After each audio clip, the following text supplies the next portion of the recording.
Hello everyone, this is Money Mom. Welcome to the channel. Extreme Frugality, learning to go without. Let's get right into it. Now, extreme frugality to you and extreme frugality to the person down the street may be two very different things. So let's start from the beginning. I know that I love to get out and shop and look around. I think of shopping as kind of a social activity, and many of my friends did too. And just because you're out shopping clearance and garage sales and thrift stores doesn't mean that we're frugal if we're buying a bunch of things that we do not need. And especially if we're really wanting to save money for other purposes. Example, for us this year, I took a trip to see my dad. I haven't done that in quite a while, and I really felt like I needed to. My husband took a trip to see his brother. I may also have another trip coming up in September. And we also have some much needed home repair and updates that we need to be doing.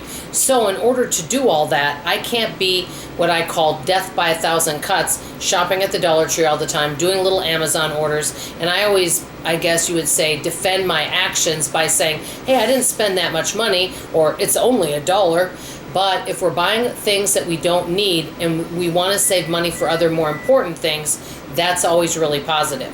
So what are some tips and tricks where we can become more frugal so we can save money for things that are really important?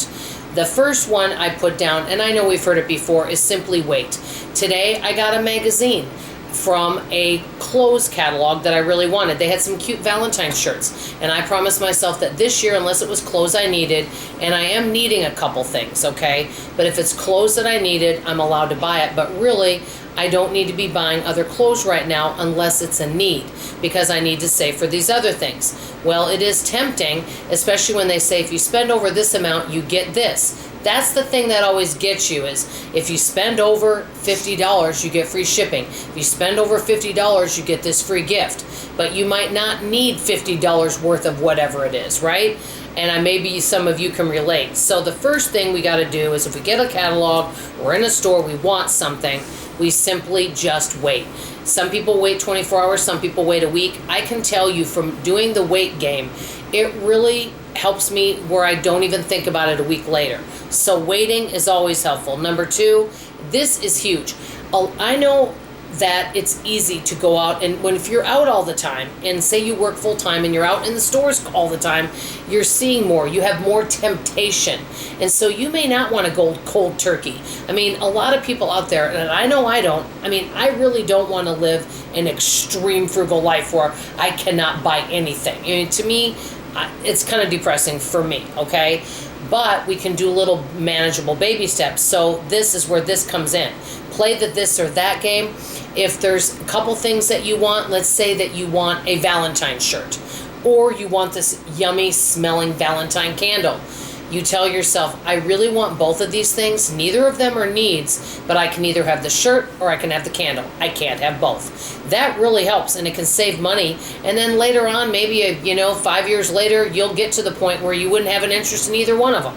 Okay, number three, and this is really important. There are so many wonderful YouTubers out there that provide such value.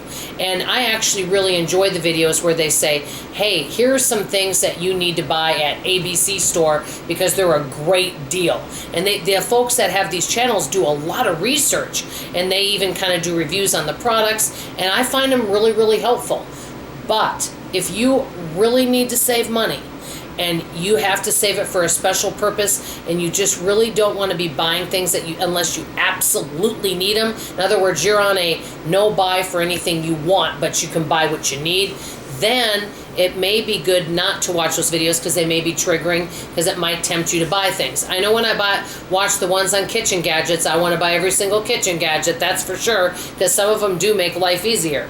Okay, the next one is you may want to unsubscribe to some emails that you may get. Say if there's a store called Betty's Designs, and you love Betty's Designs, and I actually don't know, I'm not saying any names of any companies, you absolutely love them, then you may want to unsubscribe from those for right now if it's too tempting because believe me, they want to invite you and create urgency to get you to buy.